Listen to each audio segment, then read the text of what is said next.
수업에서 다 하지 못한 별별 이야기 수다별에 오신 것을 환영합니다. 저는 생명공학 농업 전공자 한박입니다. 오늘도 역시 긴박 없이 녹음을 해보려고 하는데요. 오늘은 진짜 잘 모르시는 분이 많을 그런 분야에 대해서 알아보려고 하는데 심지어 이런 팟캐스트에서 다룰 수 있을까 싶은 수어에 대해서 한번 다루어 보도록 하겠습니다. 네, 오늘 수어에 대해서 이야기해 주실 분, 자기 소개를 해 주시죠. 네, 안녕하세요. 저는 현재 경기도의 한 초등학교에서 교사로 근무하고 있고, 수어에 관심을 가지고 배우고 있는 안쌤이라고 합니다. 반갑습니다. 수어에 관심을 가지게 된 계기가 있으신가요? 네, 집에서 유튜브를 보다가 우연히 딩고뮤직 채널에 올라온 B2B 그리워하다 영상이 떠서 아무 생각 없이 눌렀어요. 그때 B2B 노래를 정말 좋아해서 그냥 자동으로 손이 갔던 거죠. 근데 화면에 저랑 또래로 보이는 한 소녀가 음악에 맞춰 수어로 노래를 표현하고 있는 거예요. 그 모습이 너무 아름다워 보였어요. 그날 이후로 딩고 뮤직 수어 시리즈를 거의 무한으로 돌려봤던 것 같아요. 노래를 들으면서 보기도 하고 아예 음소거하고 농인분의 손동작과 표정만 집중해서 보기도 했고요. 그러다 어느 순간 소리 없이 보기만 했는데도 가사의 의미가 손동작과 표정으로 자연스럽게 와닿는 거예요. 그게 저한테는 꽤 충격적이었어요. 그래서 그때부터는 동작의 정확한 의미도 몰랐으면서 그냥 무작정 따라했습니다. 지금 생각해보면 별거 아닌 장면처럼 보이지만 한편으로는 길고 긴 저와 수어와의 인연이 시작된 운명 같은 순간이라고 생각됩니다. 오, 대단합니다. 그때부터 지금까지 계속 유튜브 속 노래 영상을 따라하면서 수어를 계속 배워오신 건가요? 사실 8년 전부터 지금까지 하루도 빠짐없이 수어를 해온 건 아니에요. 왜 그랬는지 모르겠지만 처음 수어를 접하고 나서 딱 1년 동안은 정말 미친 듯이 수어를 공부했어요. 그때는 지금처럼 유튜브에 수어 콘텐츠가 넘쳐나는 시절이 아니었거든요. 지금은 수어 노래, 쉽게 배우는 수어만 검색해도 정보가 정말 많지만요. 그때 당시 저는 하이루비라는 분의 영상을 보면서 일상에서 사용하는 수어를 연습하고 수어의 숫자도 모르는 친구들에게 뜬금없이 수어를 사용하기도 했습니다. 처음에는 친구들이 되게 이상하게 봤어요. 쟤 또 이상한 거 안다고. 표정이 극적이니까 오글거린다는 친구도 있었습니다. 그런데 제가 학교에서도 학원에서도 수어를 계속하니까 나중엔 자기들도 따라하더라고요. 심지어 학원 선생님께서도 몇 단어 배워가셨어요. 입시가 겹치면서 예전처럼 꾸준히 하긴 어려웠지만 문득 생각나면 연습해보곤 했어요. 그러다가 1년 전쯤 갑자기 수어를 다시 제대로 배워보고 싶다. 그런 마음이 확 올라왔어요. 그래서 여기저기 알아보다가 농아인협회에서 하는 클래스를 알게 되었습니다. 6개월 단위로 기초반, 중급반, 고급반을 선택해서 체계적으로 배울 수 있더라고요. 그래서 그냥 무작정 등록했고, 지금은 농인 선생님께 더 깊이 있게 수어를 배우고 있는 중입니다. 그런데 수어와 수화의 차이는 뭔가요? 저는 이전부터 수화라고 알고 있었는데 수어라고 계속 표현하시던데 저는 수화라는 말이 좀 더 익숙한 것 같습니다. 음, 저도 수어를 처음 배울 때는 한참 헷갈렸던 게 수어랑 수어가 뭐가 다른지였어요. 처음에는 수화라는 말이 더 익숙하기도 했고요. 그런데 2016년 2월 한국 수어 언어법이 제정되면서 수어는 대한민국 두 번째 공용어가 되었어요. 쉽게 말하면 수어는 단순히 말을 손으로 나타내서 대화하는 걸 의미하고요. 수어는 손으로 하는 대화 그 이상이에요. 하나의 독립적인 언어로 인정받는 거죠. 그러니까 여러분들은 수어가 아닌 수어라는 용어를 사용하셔야 합니다. 어 그렇군요. 참 처음 알게 된 사실인 것 같습니다. 좀 흥미롭네요. 두 번째 공용어라는 말 자체가 되게 멋있는 것 같습니다. 혹시 수어를 배우면서 가장 신기했던 점이나 뭐 문화적 차이 이런 게 있나요? 음, 솔직히 수어를 배우면서 알게 된 농문화가 너무 많아서 한 가지만 꼽기가 어려울 정도예요. 성인과 농인의 일상은 비슷한 점도 많지만 또 다른 점도 정말 많더라고요. 예를 들어, 초인종 소리를 들을 수 없는 농인들은 누군가 왔다는 걸 현관문 불빛으로 확인을 하기도 하고요.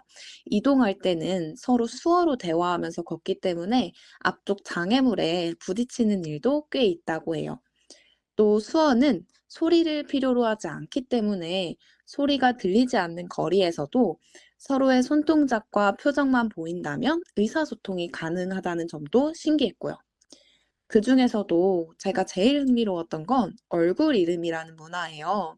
서로의 얼굴 특징이나 성격을 반영해서 제2의 이름을 만들어서 부르는 거죠. 제 2의 이름이라 지금 뭐 이것도 또 잘 못 들어본 단어인데 청인이라는 말을 쓰셨습니다. 이 굉장히 새로운 것 같은데요. 그러니깐 들리는 사람, 이런 이 지금 우리 팟캐스트를 듣고 있는 사람, 이런 사람을 청인이라고 하는 거네요.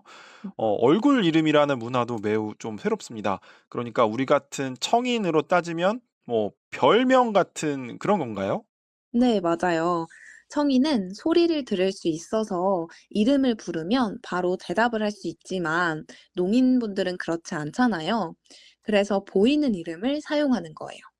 또 이름을 수어로 나타내려면 지화를 사용해야 하는데 예를 들어 제 이름 안쌤을 지화로 나타내면 이응, 아, 니은 이렇게 한 글자씩 따로따로 표현을 해야 해서 생각보다 굉장히 힘들어요. 그래서 대부분은 성격, 좋아하는 것 혹은 이름 한자의 뜻을 참고해서 이름을 만들고 표현합니다. 저도 수어 선생님께서 제 이름의 뜻을 반영해서 예쁘게 만들어 주셨어요. 굉장히 새로운, 아예 그런 새로운 문화가 있는 거네요. 너무나 신기한 농문화가 많은 걸 보니까 수어를 배우고 난 뒤에 좀 일상이 달라지거나 아까처럼 뭐 청인이라는 말을 쓴다든지 하는 것처럼 달라진 시선이 있었을 것 같은데요. 네, 거기에 대해서도 이야기해 주실 수 있을까요? 제가 수어를 배운다고 이야기를 하면 시선은 크게 두 가지로 나뉘는 것 같아요. 어떤 분들은 와, 수어하세요? 하면서 신기해하시고, 저 수어가 취미인 사람 처음 봐요. 라고 말씀하시기도 하고요. 반대로 저도 진짜 배워보고 싶었어요. 라면서 공감해 주시는 분들도 계십니다. 제가 수어를 처음 접했을 때랑 비교하면 주변 반응이 너무너무 많이 달라졌죠. 아마 최근 미디어에서 수어를 사용하는 장면이 자주 나오는 덕분에 사람들에게 조금 더 친숙하게 느껴지는 것 같습니다.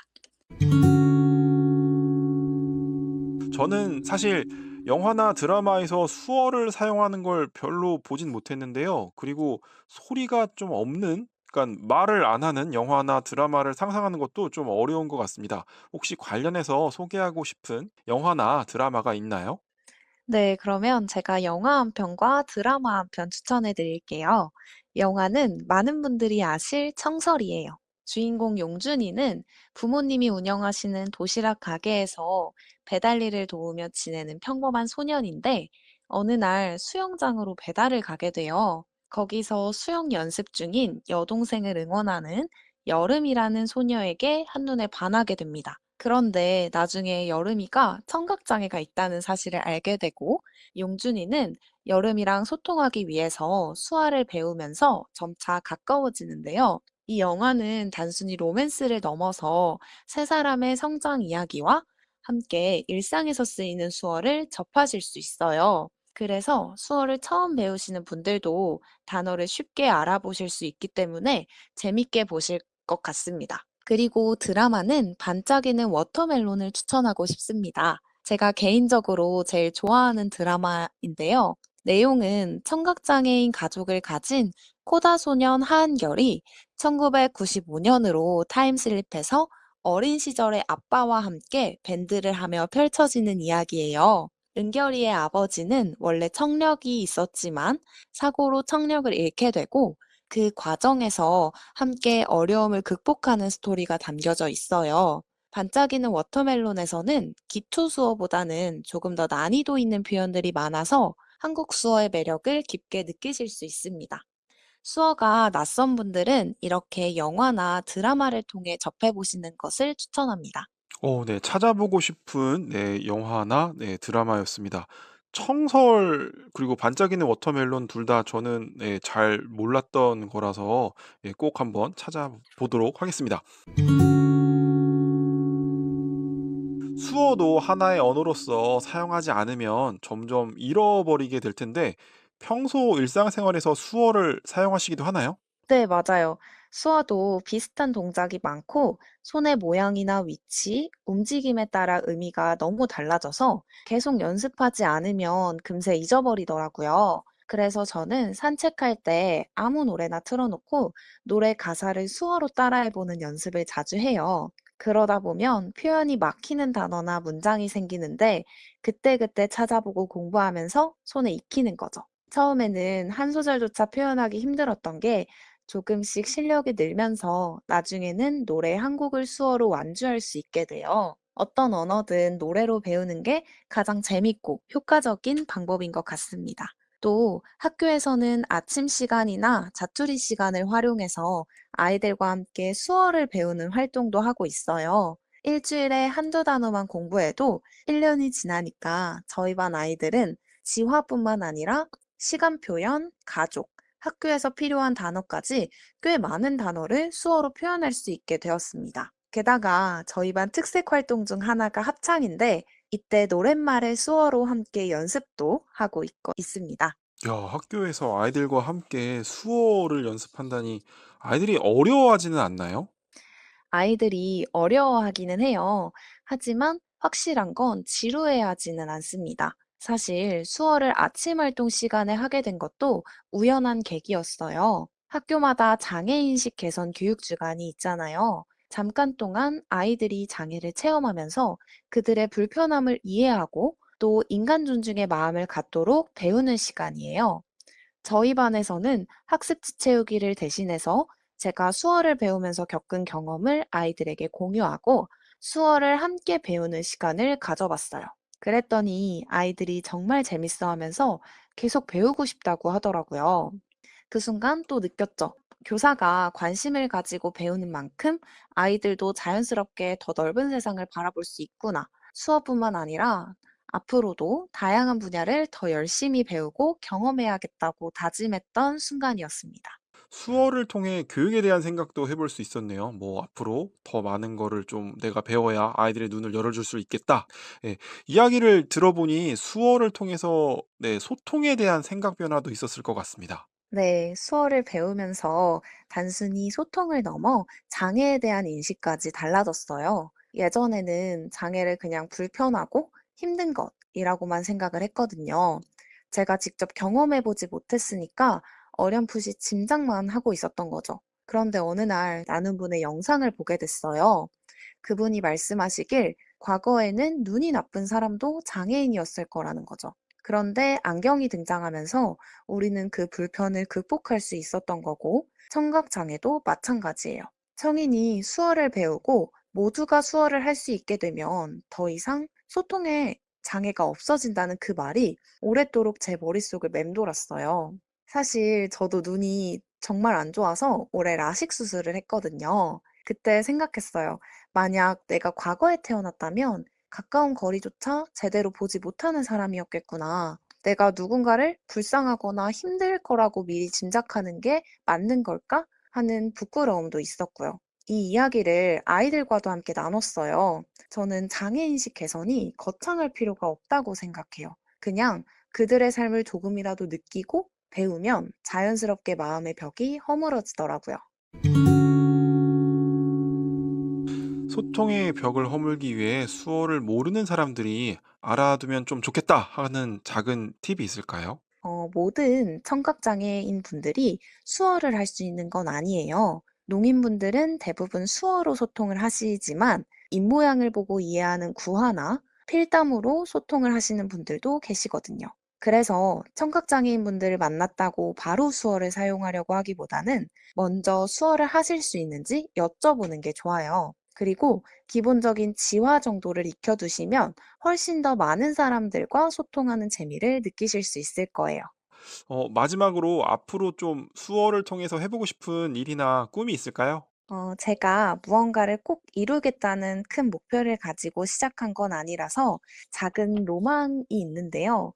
일상에서 농인분을 만나 잠깐이라도 이야기를 나눠보고 싶어요. 그리고 만약 제가 도움을 드릴 수 있는 상황이라면 더 좋고요.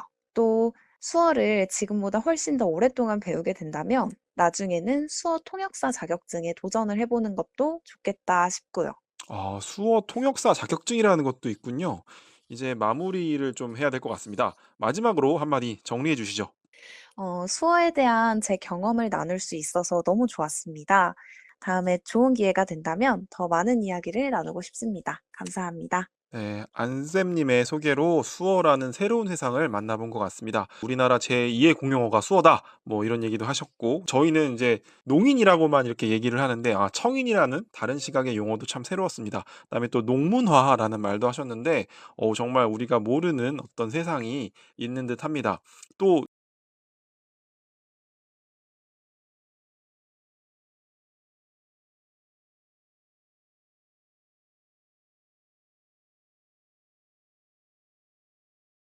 청설이나 반짝이는 워터멜론 같은 컨텐츠도 꼭 한번 여기 듣는 청취자분들이 그리고 저를 포함해서 꼭 찾아보시면 좋을 것 같습니다. 수어와 한 걸음 더 가까워질 수 있을 것 같거든요.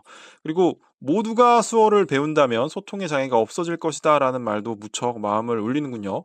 저도 간단한 수어를 배우고 싶다라는 생각까지 드는 네, 시간이었습니다. 청취자분들도 한번 쓱 찾아보시기 바랍니다. 오늘 준비한 이야기는 여기까지입니다. 그럼 다음 시간까지 여러분 안녕! 안녕.